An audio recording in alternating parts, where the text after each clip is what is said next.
Un placer saludarle desde Caracas, Venezuela. Yo soy Rolando Segura y le acompaño durante la próxima hora en el análisis de lo que es noticia en América Latina y el mundo. Ya comenzamos porque es noticia Ecuador. El presidente Guillermo Lasso deberá presentarse la próxima semana en el Pleno del Legislativo, luego de que con 88 votos a favor, la Asamblea Nacional decidiera continuar el juicio político por presunto peculado contra el mandatario.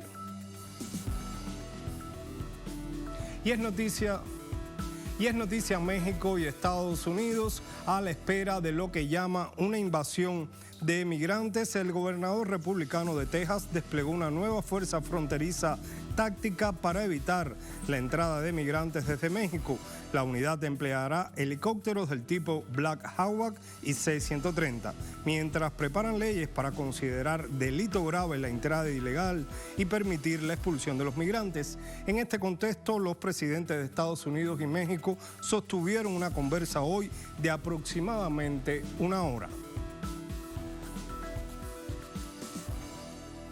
Y es noticia Rusia. En el desfile de la victoria, el presidente Putin denunció que contra su país se ha desatado una nueva auténtica guerra y aseguró que su nación derrotará al terrorismo internacional como hace 78 años. El pueblo ruso celebró su victoria del 9 de mayo de 1945, cuando logró la capitulación incondicional de Alemania y puso fin formalmente a la Segunda Guerra Mundial.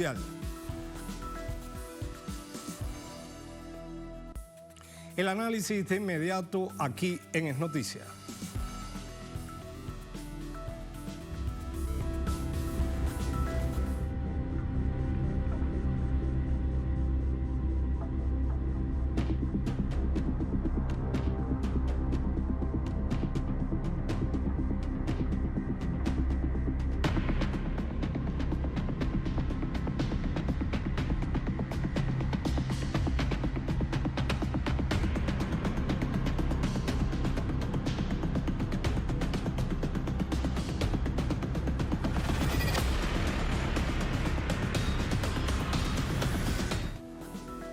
Es noticia Ecuador. Para avanzar con el juicio de censura contra el presidente Guillermo Lasso se necesitaban 70 votos, pero la Asamblea Nacional, con 88 de los 116 legisladores, pudieron avanzar en el proceso contra el mandatario. Guillermo Lasso deberá presentarse ante el Pleno Legislativo la próxima semana, luego de que la mayoría parlamentaria decidiera llevar a la fase final el juicio político con el mandatario. La asambleísta de la bancada Unión por la Esperanza, principal oponente del juicio político, presentó la resolución votada favorablemente por 88 parlamentarios. En la sustanciación del proceso de juicio político en contra del presidente de la República, Guillermo Lasso, en la Comisión de Fiscalización, desde su inicio tuvo vicios y arbitrariedades, no por los integrantes de la mayoría de esa comisión, sino por quien preside esa mesa legislativa. Y es que el legislador Fernando Villavicencio, con la finalidad de proteger y de evitar que el presidente Lasso sea censurado y destituido, se encargó constantemente de obstruir el trabajo legislativo. Pretendió ser un juez ordinario.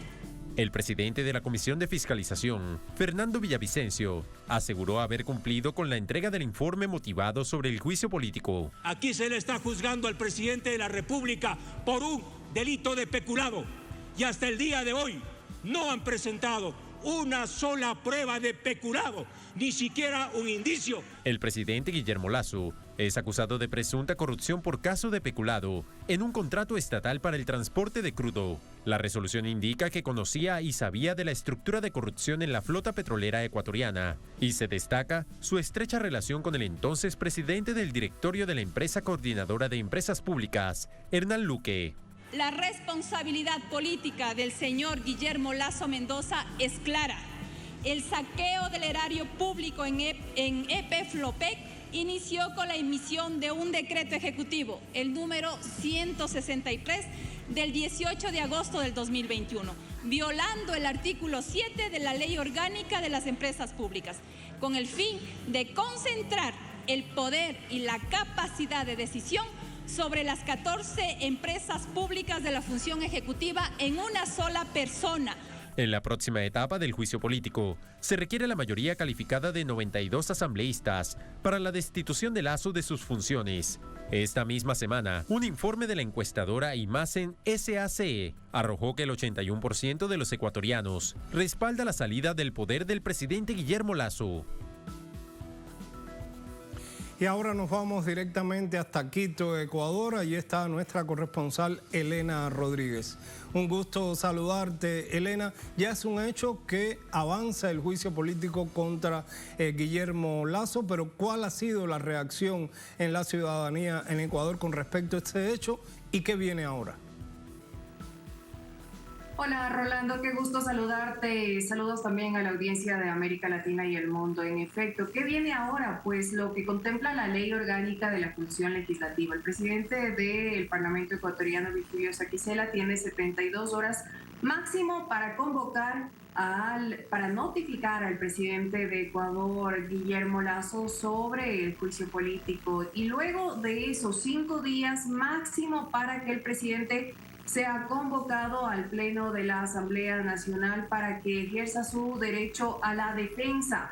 El presidente tendrá que sentarse en el banquillo de los acusados y deberá ocupar el plazo máximo de 3 horas para presentar las pruebas de descargo.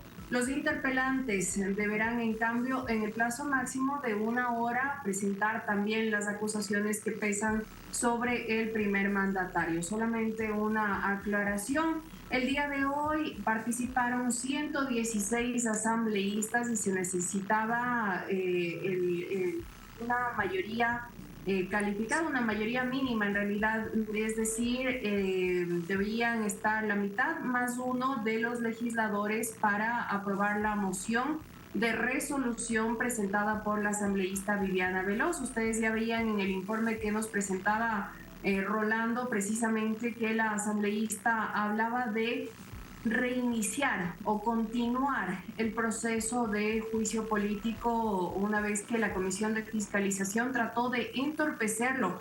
Dentro de esa comisión, de la Comisión de Fiscalización presidida por Fernando Villavicencio, trataron de archivar el juicio político. Sin embargo, tal como lo establece la Ley Orgánica de la Función Legislativa, fue el Pleno de la Asamblea quien decidió precisamente con el voto de 88 asambleístas continuar con el trámite del juicio político. Ya lo escuchábamos, se necesita una mayoría calificada para aprobar la censura y destitución del presidente de Ecuador, Guillermo Lasso, lo que representan las 2/3 partes del legislativo, es decir, 92 votos. El plazo corre, el tiempo sigue sumando y será en la próxima semana cuando veamos al presidente de Ecuador acudir al Pleno de la Asamblea Nacional para defenderse.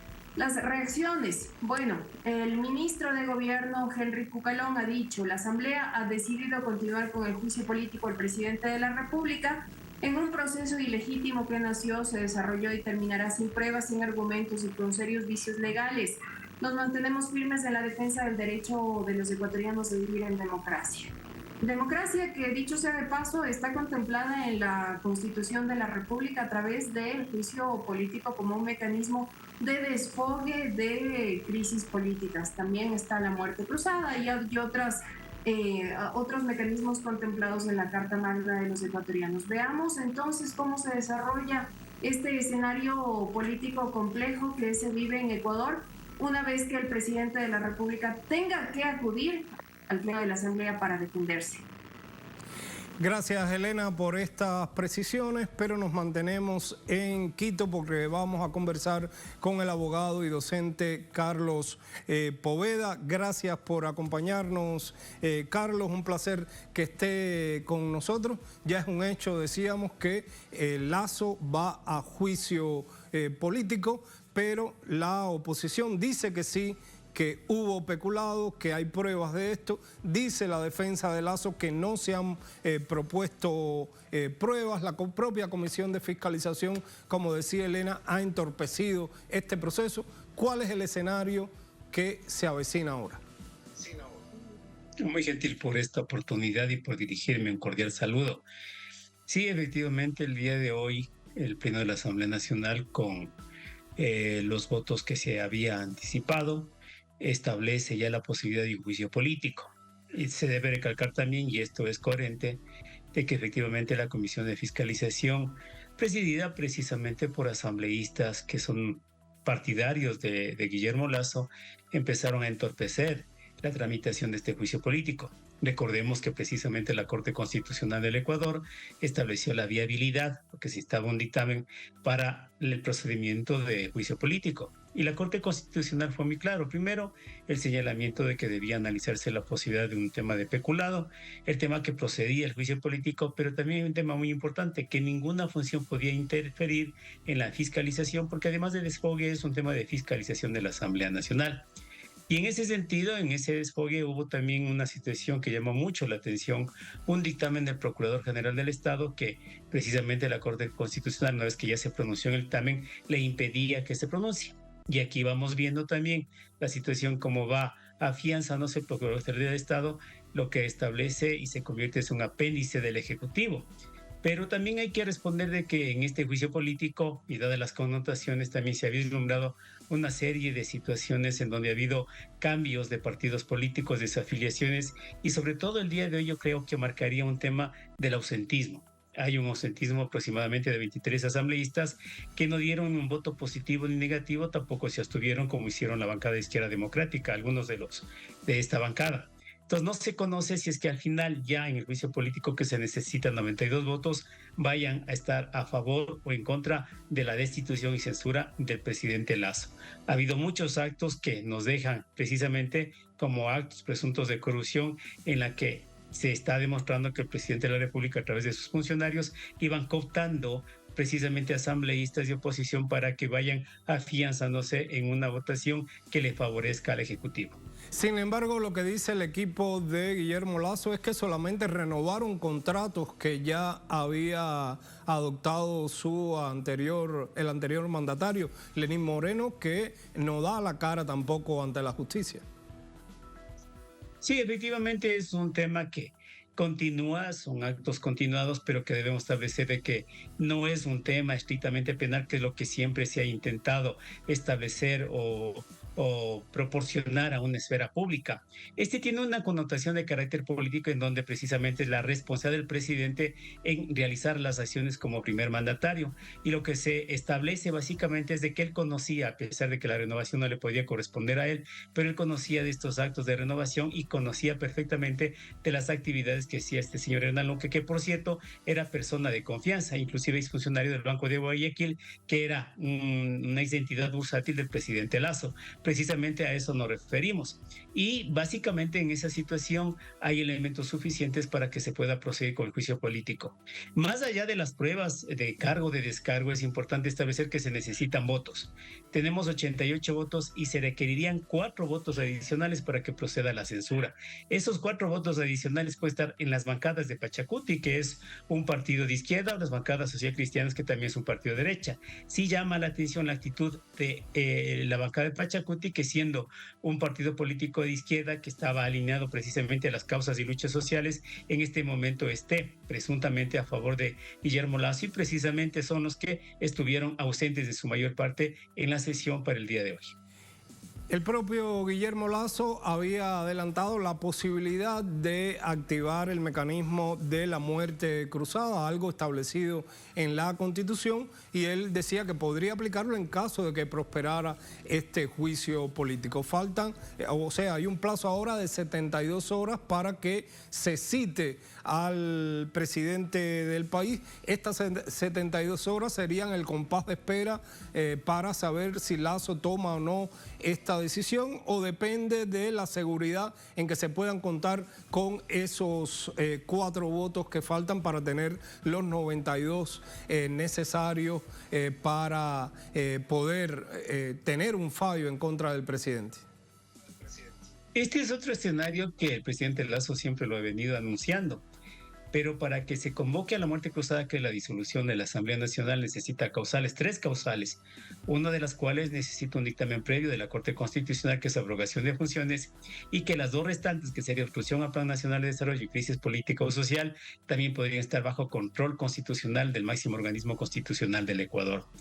Pero adicionalmente, esta muerte cruzada, lo que podría también vislumbrarse es la obstrucción a un juicio político. ¿Por qué no lo hizo antes? Esa es la pregunta. ¿Por qué lo hace ahora sabiendo que hay días contados y horas contadas para la defensa del presidente Lasso? En esta virtud, lo que podría significar, y es mi criterio personal y profesional, que podría significar la obstrucción al juicio político, lo que la Corte Constitucional ha manifestado, que no puede verificarse o no puede darse. Ya se arrancó con el juicio político y tiene que concluir. Pero adicionalmente también hay situaciones y pronunciamientos que sí llaman la atención. Ejemplo de las Fuerzas Armadas, de la fuerza pública, en el sentido de ser defensoras de la democracia, y el mensaje que precisamente el presidente Lasso da a su gabinete y también a la fuerza pública, que hay que ser custodios y guardianes de la Constitución. Es decir, ¿a dónde vamos? Si es que ocurriría la censura al presidente Lasso, ¿cuál va a ser la recurrencia y cuál va a ser la respuesta de la fuerza pública? Eso nos queda bastante en intriga, porque de pronto van a ir tomando también lados este tipo de entidades que no deberían ser de ninguna manera árbitros de la democracia. Esta es una situación que sí preocupa a la ciudadanía, sobre todo cuando inclusive se venía estableciendo a través de un decreto ejecutivo, el 730, sobre la calidad de terroristas, en donde algunos personajes aláteres al régimen han manifestado que cualquier movimiento social que afecte a la democracia podría ser considerado como entidad terrorista. Este es un escenario que esperamos en el Ecuador no suceda, ya que podríamos estar enfrentando a situaciones totalmente de violencia que no podría ser dable en estos espacios. De cualquier manera, este paso ya definitivo en el juicio político a Guillermo Lasso ocurre en un momento clímax de la crisis de inseguridad que vive el país, en un momento en el que, según sondeos, la mayoría de la población ecuatoriana quiere la destitución del presidente. ¿Cómo podría influir este escenario, este contexto, en el proceso político que se lleva contra Guillermo Lasso? Técnicamente, en el aspecto jurídico, hablamos de un caso de peculado que lo delimitó la Corte Constitucional. Obviamente, en el escenario del país vivimos una situación de extrema inseguridad, de situaciones de confrontaciones y de narcotráfico bastante complejas. En este mismo momento, por ejemplo, existe un conato de incidentes en la penitenciaría del Litoral en la ciudad de Guayaquil. Gente armada que ya se ha vuelto una costumbre en las cárceles del país. Entonces, en esa situación, el escenario es la ciudadanía. ¿Qué ocurre? ¿Qué piensa? Más allá de un tema técnico-jurídico que podría ser el peculado, que sería la causal de la Asamblea Nacional, que tiene que discutirse la próxima semana, es el tema de que ya no se puede soportar esta situación de inseguridad, de corrupción, de falta de trabajo. El tema migratorio del Ecuador es bastante fuerte hacia los Estados Unidos. El tema de falta de los derechos de salud, de medicinas, de aspectos de carácter laboral. Es decir, vivimos una situación de ciudad extrema, una situación compleja en todos los ámbitos, que ofreció cambiar y que simplemente no lo hizo. ¿Y qué pasó con todas esas propuestas que hacía el banquero, la persona que iba a poder gerenciar el país ante el descrédito que se le atribuía a gobiernos anteriores? Simplemente no los cumplió. En definitiva, lo que más le interesa al régimen son las situaciones macroeconómicas. Se tiene reservas internacionales en banca y entidades bursátiles fuera del país, pero para situaciones de derechos de salud, de educación, de trabajo, de seguridad, no se los tiene. Entonces, en esa virtud hay una inconformidad total de la ciudadanía ecuatoriana, en donde vislumbra nuevamente y otra vez más en el país un desencanto después de las elecciones, porque se había vendido la idea de que era un banquero, de que no iba a haber actos de corrupción y de que estaba preparado para administrar. Ni siquiera se ha llegado a la situación de transparencia. Precisamente ha estado involucrado en un sinnúmero de actos de situaciones de carácter de banca offshore y de acciones en otras entidades. Los temas de personajes cercanos a él involucrados en temas de corrupción y también de narcotráfico.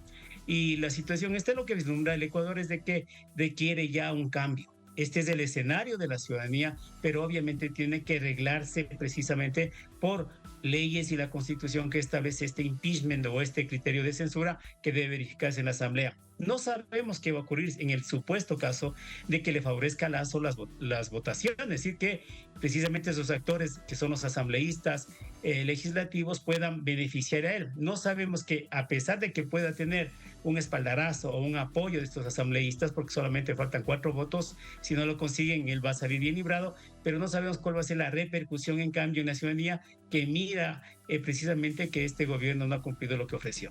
De cualquier manera, tenemos que seguir muy atentos a la situación en Ecuador. Muchas gracias, Carlos, por su tiempo, por sus reflexiones para Es Noticia. A usted. Muchas gracias, muy gentil. Las gracias reiteradas al docente e investigador Carlos Poveda. Es momento de hacer una primera pausa, pero en minutos regresamos porque es noticia México y Estados Unidos. Mientras miles de inmigrantes a contrarreloj intentan ingresar a Estados Unidos antes de que expire el 11 de mayo el llamado Título 42, los presidentes López Obrador y Joe Biden conversaron alrededor de 1 hora sobre la crisis de migración, de fentanilo y la cooperación para el desarrollo.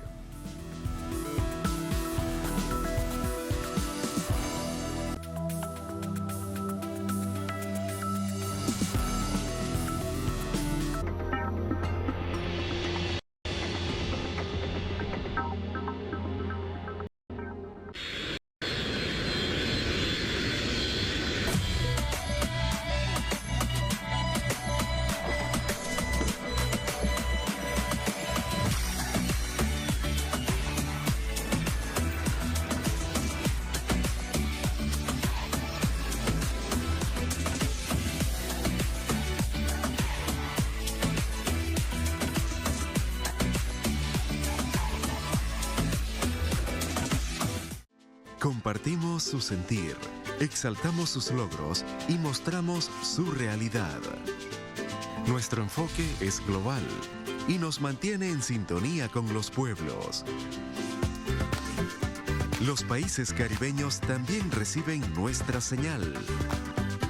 Con entusiasmo seguiremos transmitiendo para ellos, porque somos Telesur, la señal informativa de América Latina y el Caribe. El pasado 18 de abril, con 101 años de edad, falleció don Pablo González Casanova, un gigante intelectual público de América Latina, renovador de la teoría de la liberación. Para hablar sobre su vida y sobre su obra, está con nosotros en el estudio Raúl Romero.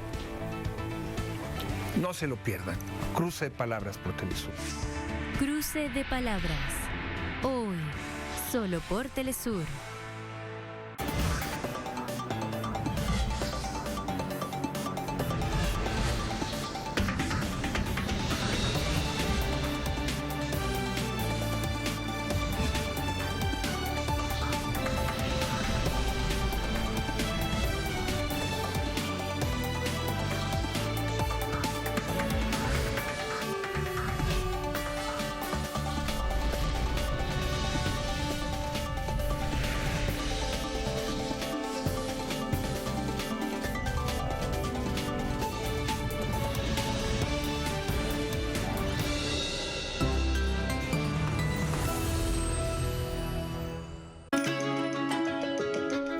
Serie que refleja la incertidumbre del pueblo indígena boliviano tras la caída del presidente.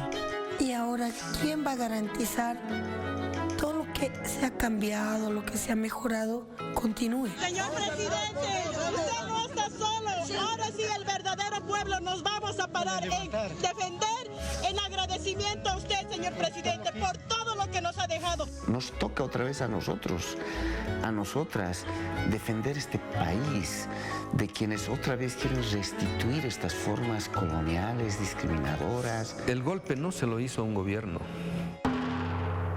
El golpe lo dieron al pueblo. Noviembre Rojo, la sucesión. En estreno. Sábado. Solo por Telesur. Somos la manifestación de las civilizaciones milenarias. Somos ritos y costumbres. Somos la voz de los pueblos que se niegan a desaparecer. Somos lenguas y patrimonios. Somos indígenas. Somos afros. Somos blancos. Somos arte. Somos tradiciones. Somos culturas. Eso somos. De lunes a viernes, solo por Telesur.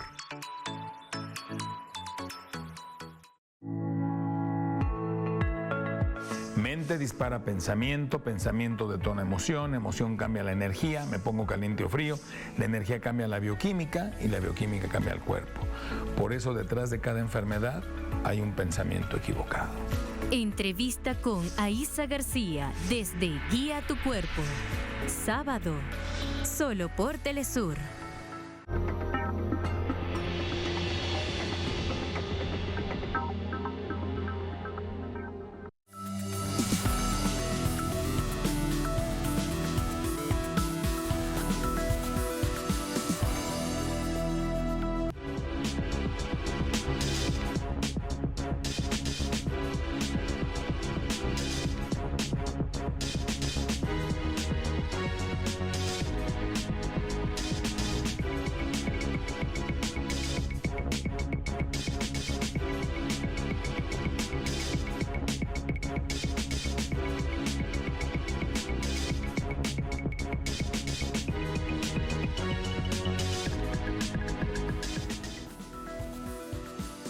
Y es noticia, México y Estados Unidos, miles de migrantes van muy a prisa hacia la frontera con Estados Unidos. La premura es porque dentro de 2 días expira el llamado título 42 y allí, a pesar de la expiración de este título, de esta regulación, le esperan otras regulaciones que harán más difícil la vida a los migrantes. En este contexto que los presidentes de Estados Unidos y México conversaron hoy cerca de 1 hora. El presidente de México, Andrés Manuel López Obrador, ya había adelantado los temas de la videollamada con su homólogo estadounidense, Joe Biden, durante su rueda de prensa matutina. Los temas migración,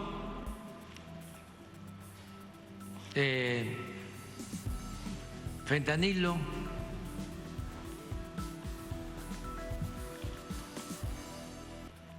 y cooperación económica para el desarrollo.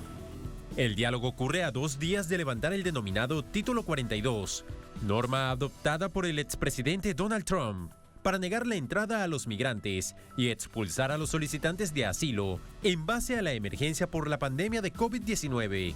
A la espera de una oleada mayor de migrantes, el gobernador de Texas, Greg Abbott, desplegó a 10,000 miembros de la Guardia Nacional para interceptar y repeler migrantes en los alrededores de 2,000 kilómetros de frontera, mientras acusa al presidente Joe Biden por el desborde de esta situación. Al mismo tiempo, una legislación promovida por el gobernador de Florida, Ron DeSantis, pretende consolidar el programa de reubicación de migrantes. Trabajadores hispanos del estado de Florida paralizaron las obras de construcción. Mira, gobernador de Florida, gracias a ti, la banda no está trabajando, se va, mira, ¿dónde están los hispanos? Nada. De 500 trabajadores que había aquí, mira, gracias a ti, gobernador de Florida, ya no hay nada. Sigan metiendo leyes contra migrantes. A ver quién va a levantar todo esto. Por otro lado, en la ciudad de Tapachula, México, aproximadamente 3,000 ciudadanos abarrotaron el lunes unas improvisadas oficinas para otorgar permisos de tránsito por México. Bueno, lo que he escuchado yo por las noticias es que van a cerrar la frontera, que tiene que subir uno antes del 12 de mayo. Aquí estamos pidiendo un salvoconducto para poder circular por México, sin que molesten las autoridades. Autoridades de México advirtieron a los migrantes no dejarse engañar y ni extorsionar por los llamados coyotes, quienes aseguran el supuesto ingreso a Estados Unidos luego de expirar el título 42. Aprovecho para seguir haciendo un llamado a quienes se ven en la necesidad de emigrar de sus pueblos para que no se dejen de engañar, que no se dejen extorsionar por coyotes, polleros, que los ponen en riesgo. Al mismo tiempo, la administración Biden advirtió que los cruces irregulares ahora serán castigados bajo otras regulaciones y será mucho más difícil cruzar la frontera tras el fin del Título 42 el 11 de mayo. Ya en Ciudad de México está listo nuestro corresponsal Daniel Rosas, quien nos va a actualizar sobre este tema. Buenas noches, Daniel. ¿Cómo repercuten todas estas medidas del otro lado de la frontera, en el lado mexicano, con esos migrantes que están tratando de llegar a la frontera sur de Estados Unidos y convirtiendo a México, en definitiva, en un muro de contención de la migración hacia Estados Unidos? Hola, ¿qué tal? ¿Cómo están? Pues las respuestas no se han hecho esperar. Si bien se sabía ya de esta llamada telefónica que estaba pendiente por parte de ambos mandatarios, me refiero al presidente mexicano Andrés Manuel López Obrador y al presidente de Estados Unidos Joe Biden, la información hasta el momento ha sido escueta. Fue una llamada que, de acuerdo con lo que informó el propio presidente Andrés Manuel López Obrador a través de su cuenta de Twitter, pues tuvo una duración aproximadamente de 1 hora. Estuvo programada para que iniciara a las 11:30 de la mañana, hora de Venezuela, y luego de esta llamada en la que participó también el canciller Marcelo Ebrard, pues se hicieron algunos intercambios principalmente sobre el tema que más compete en este caso y que más ocupa, que tiene que ver con la finalización de este llamado Título 42. Hay que recordar, vence, como lo veíamos en la pieza, este próximo día 11, que fue una medida impulsada en su momento por el gobierno de Estados Unidos con la intención de detener el flujo migrante hacia su territorio, con el argumento de que debían mantenerse las medidas sanitarias a causa de la pandemia por COVID-19. Toda vez de que esta pandemia fue ya decretada como terminada por la Organización Mundial de la Salud, se llega a su fin este llamado término 42, y por ello es que se dio esta llamada telefónica. De acuerdo con lo que fue informado primeramente por el presidente Andrés Manuel López Obrador a través de su cuenta de Twitter, fue una llamada en la que no solamente se tocó el tema migratorio, sino también algunos otros que preocupan a la relación bilateral, concretamente el tema de la seguridad y del tráfico de armas y estupefacientes. Sin embargo, el Twitter del primer mandatario mexicano, Andrés Manuel López Obrador, termina diciendo que somos vecinos y amigos en referencia a esta llamada con el presidente Joe Biden, y que el tema migratorio se trató desde un punto de vista humanista. También la Casa Blanca ya emitió información a través de un comunicado desplegado en su cuenta, en su página oficial, en el que se refiere a esta llamada telefónica en el mismo sentido.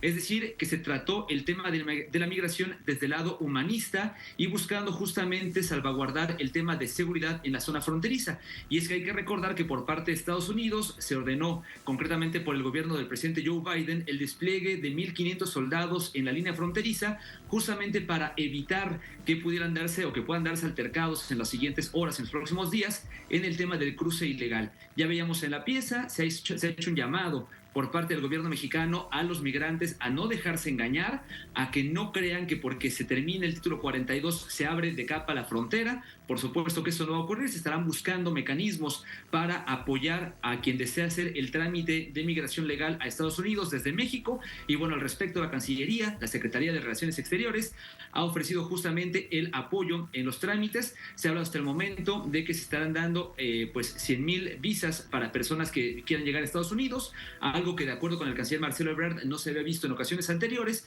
Y bueno, pues es parte de la información que ha surgido hasta el momento tras esta llamada telefónica entre ambos mandatarios. Por supuesto, se espera que el día de mañana, en la conferencia del presidente López Obrador, el mandatario ahonde más sobre este tema, de lo cual estaremos muy pendientes, informando el día de mañana en los diferentes espacios que tenemos aquí en Telesur. Por lo pronto, es el reporte que les puedo ofrecer aquí desde México. Las gracias, Daniel, por estas precisiones, pero continuamos con este tema, pero nos vamos hasta la Florida. Y está la defensora comunitaria Trinidad Quiroz. Ella es del Comité Cívico Mexicano de la Florida. Buenas noches, Trinidad. Gracias por acompañarnos. Miles de personas viajan apresuradas hacia la frontera sur de Estados Unidos y esperan llegar antes de el 11 de mayo, cuando expira el llamado Título 42. Sin embargo, el comandante de las Fuerzas de Seguridad de Estados Unidos ha dicho que la frontera no está abierta, no lo ha estado ni lo va a estar, y que aún expirando el título 42 podrán ser expulsados los migrantes de manera acelerada en virtud del título 8 del Código de Estados Unidos. ¿Qué consecuencia trae todo esto a la comunidad de migrantes en Estados Unidos y a estas personas que intentan llegar con el sueño de encontrar una vida mejor? Bueno, primeramente, buenas noches. Es un placer poder compartir. Y lo que va a haber es terror, solamente terror. Tenemos 28 estados en esta nación que comparten la misma manera terrífica de asustar a las personas. Nuestros inmigrantes, sin importar de qué procedencia vienen, pasando por la frontera, arriesgando sus vidas, sus niños, sus familias, tratando de buscar algo mejor, van a tener la más terrible pesadilla de su vida, no solamente los que tratan de entrar, sino los que ya han entrado, porque las leyes, específicamente aquí en la Florida, que han sido enactadas por el gobernador y su gabinete de personas, yo diría fascistas, como decir, supremacistas y también odiosas contra nuestra comunidad, lo único que los lleva a ellos es ese antagonismo contra la gente que les da de comer, que le pone los alimentos en su mesa,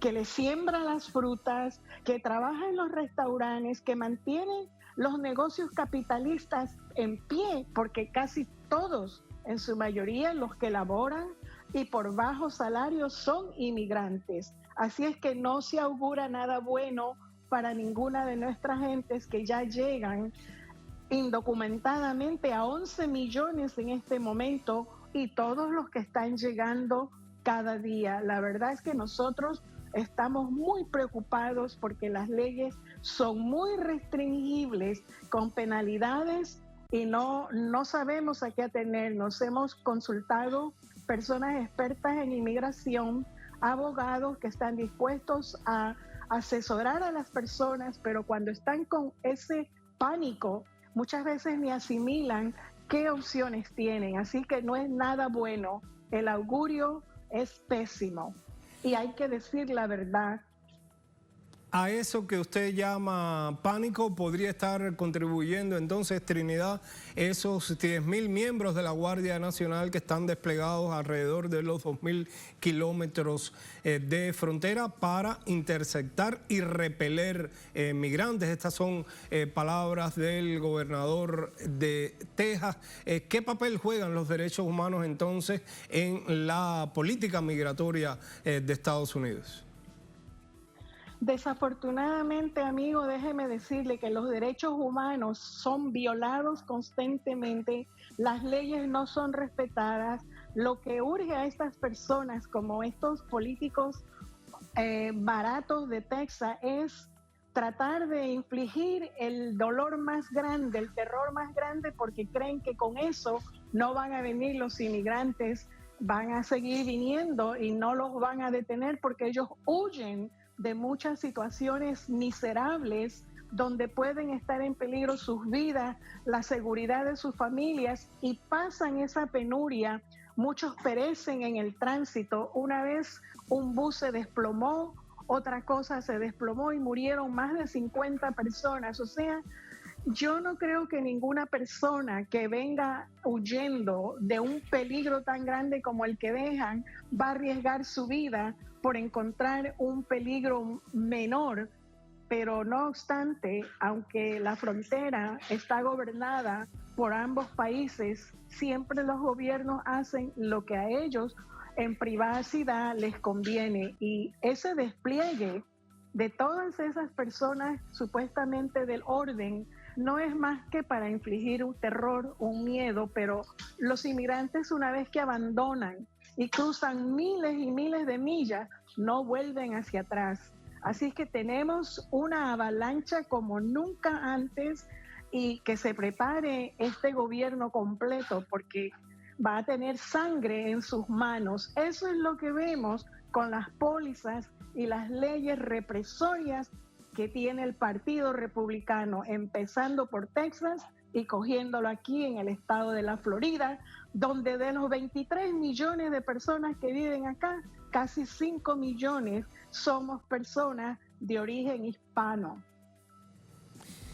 Usted hablaba de esos mensajes que dan los supremacistas, en este caso el gobernador de Texas, pero ¿cómo influye este tipo de mensajes de odio, de rechazo a los migrantes en sectores de la propia población estadounidense que después actúa como lo hizo esa persona que arremetió con un bus contra un grupo de migrantes venezolanos?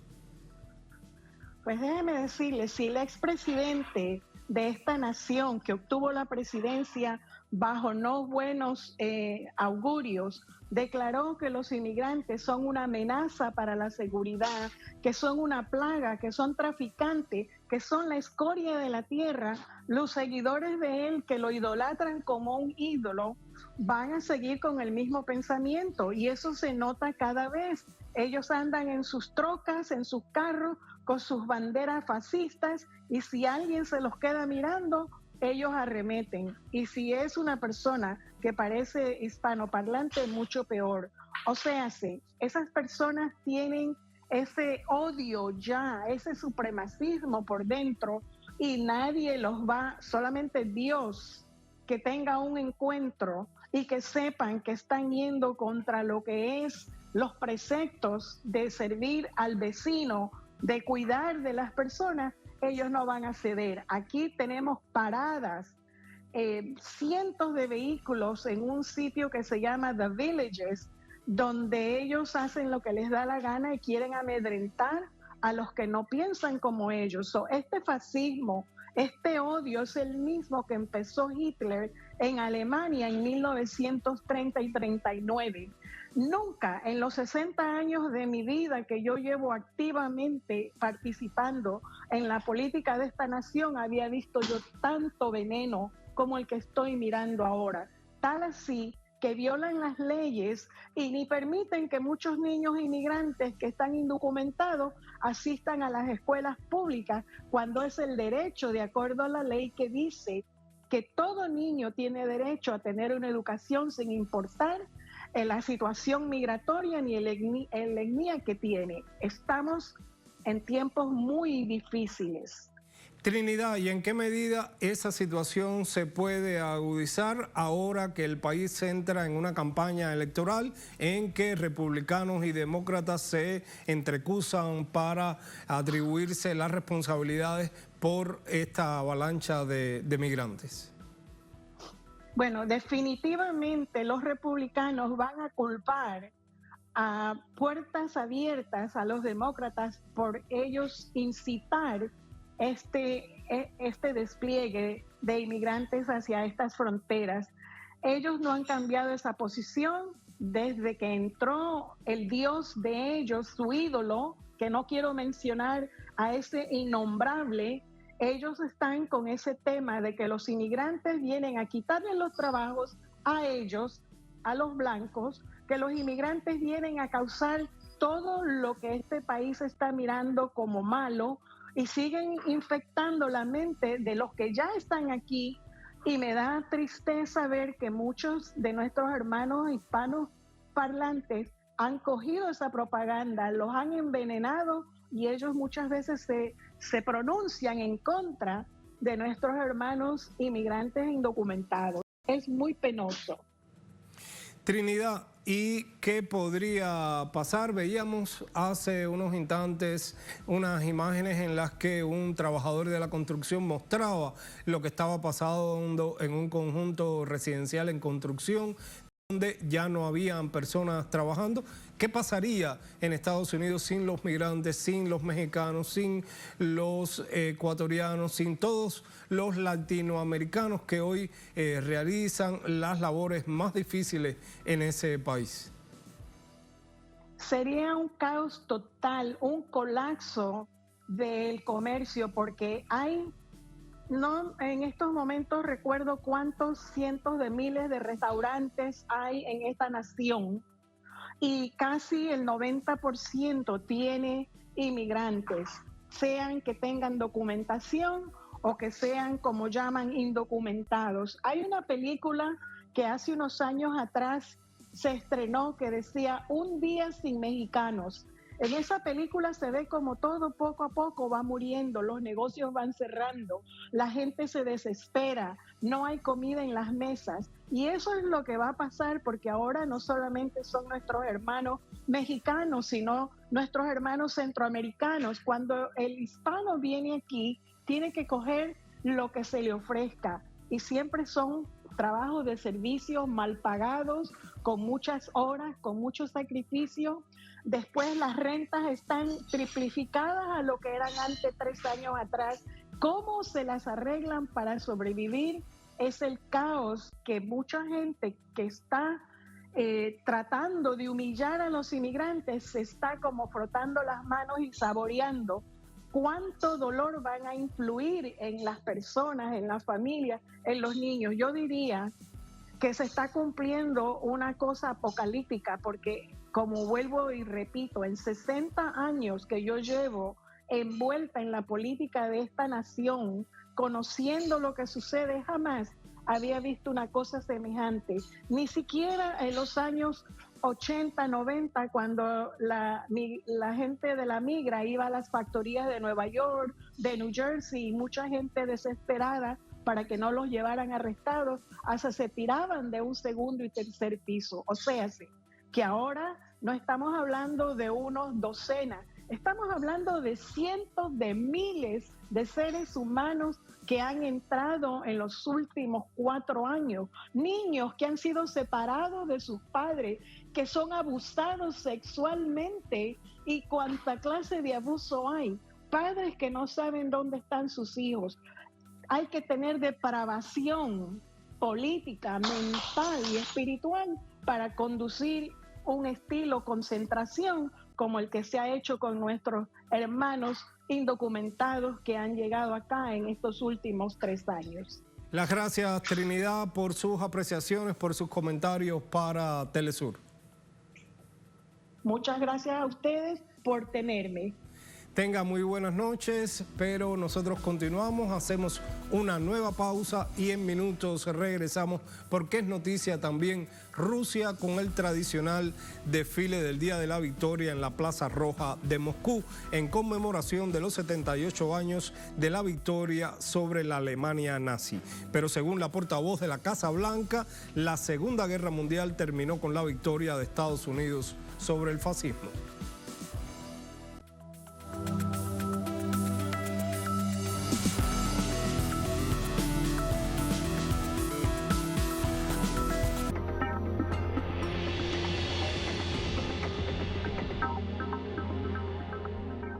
En Telesur vivimos la emoción del deporte y para estar más cerca de ti, cambiamos a los satélites IS-34 y IS-14 para traerte a tus pantallas el mejor contenido tanto en inglés como en español desde América hasta Europa. Cuéntame, ¿ya adquiriste nuestra señal?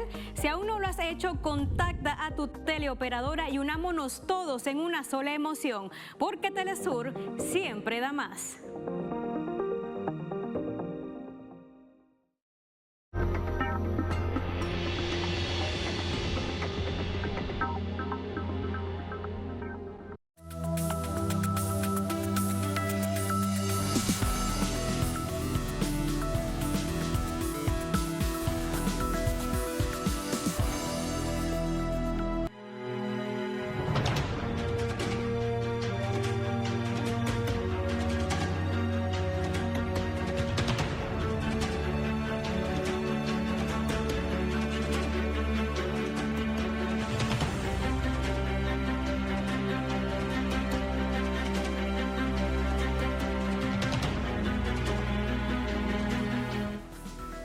Y es noticia, Rusia, considerada la fiesta más importante de ese país, el desfile del Día de la Victoria permitió ver la más moderna técnica y las icónicas armas de la Gran Guerra Patria, considerada la gran victoria sobre la Alemania nazi. Alrededor de 10.000 uniformados y 125 vehículos militares, entre ellos efectivos del operativo militar en Ucrania, desfilaron en la conmemoración del Día de la Victoria, donde la nación euroasiática mostró sus avances en tecnología y equipos para la defensa de su nación. Estamos orgullosos de los participantes en la operación militar especial, de todos los que están luchando en la línea del frente, que brindan apoyo bajo fuego, que rescatan a los heridos. No hay nada más importante ahora que su esfuerzo de combate. Según el mandatario ruso, Occidente parece haber olvidado quién derrotó al monstruoso mal del nazismo.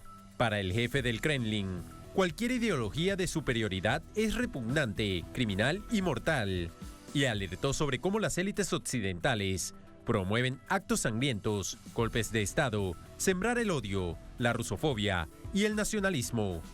Hoy la civilización se encuentra de nuevo en un punto de inflexión decisivo. Se ha desatado una auténtica guerra contra nuestra patria, pero hemos respondido al terrorismo internacional. También protegeremos a la población de Donbass y garantizaremos nuestra propia seguridad. El presidente Vladimir Putin advirtió que varios países quieren estrangular cualquier centro de desarrollo soberano. Su objetivo es lograr la desintegración y destrucción de Rusia, revertir los resultados de la Segunda Guerra Mundial, romper el sistema de seguridad global y el derecho internacional. En la celebración por el Día de la Victoria, participaron los mandatarios de las ex repúblicas soviéticas. Al término del desfile, los dirigentes de Bielorrusia, Alexander Lukashenko, Kazajistán, Kassym-Jomart Tokayev, Kirguistán, Sadir Shaparov, Tayikistán, Emomali Rahmon, Uzbekistán, Shavkat Mirziyoyev y Turkmenia, Serdar Berdimuhamedov, y el primer ministro de Armenia, Nikol Pashinyan, depositaron una ofrenda floral en la tumba del soldado desconocido en memoria de los caídos en la Gran Guerra Patria.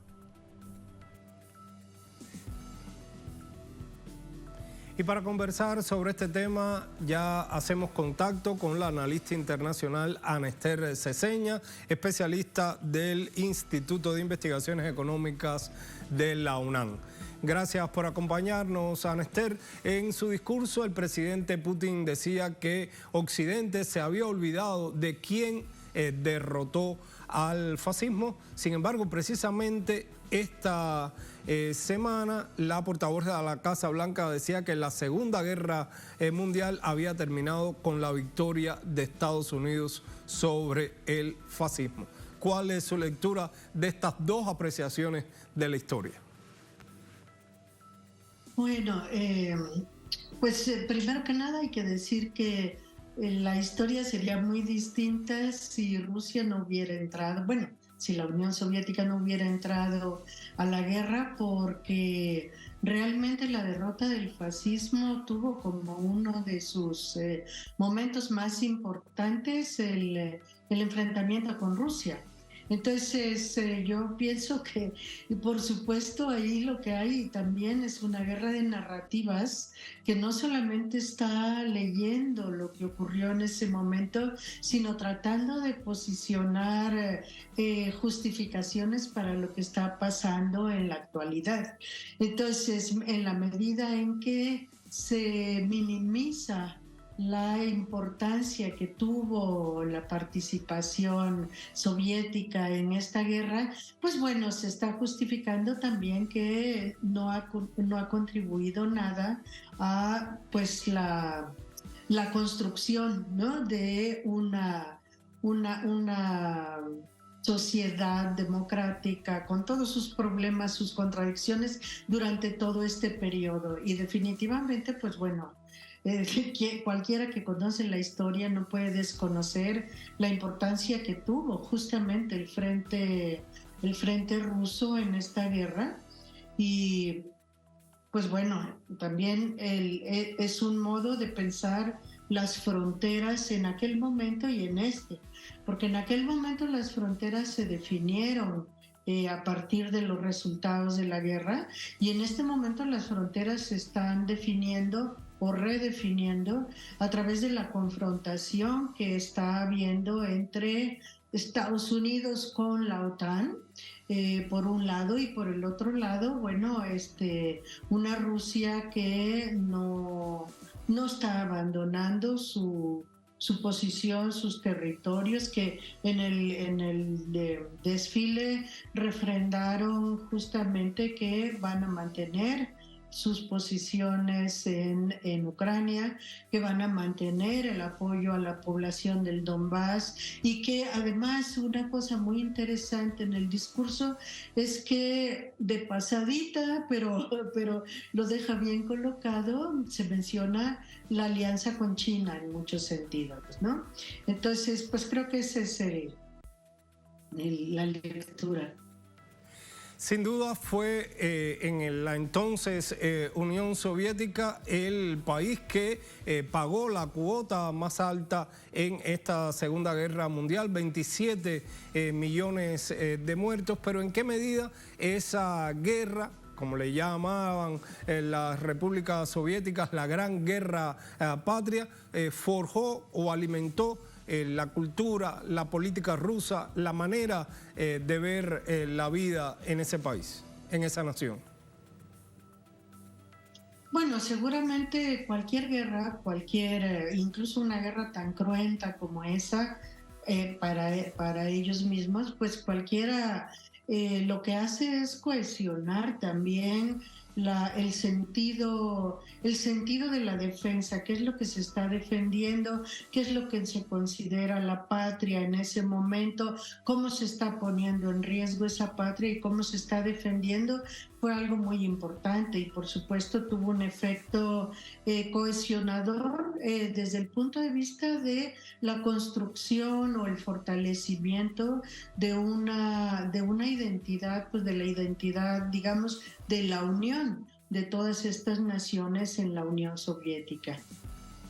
Y sin dudas el presidente Putin hacía una analogía con el presente y es que se ha desatado una nueva guerra contra Rusia y el objetivo es como en los años anteriores a 1945 es derrotar a la nación rusa. Muchas gracias, Ana Esther, por acompañarnos, por su tiempo, por sus reflexiones para Telesur. Se nos agota el tiempo ya. Con mucho gusto. Placer que nos acompañe nuevamente la investigadora del Instituto de Ciencias Económicas de la UNAM. La invitación a usted es que nos acompañe mañana en el análisis de lo que es noticia en América Latina y el mundo.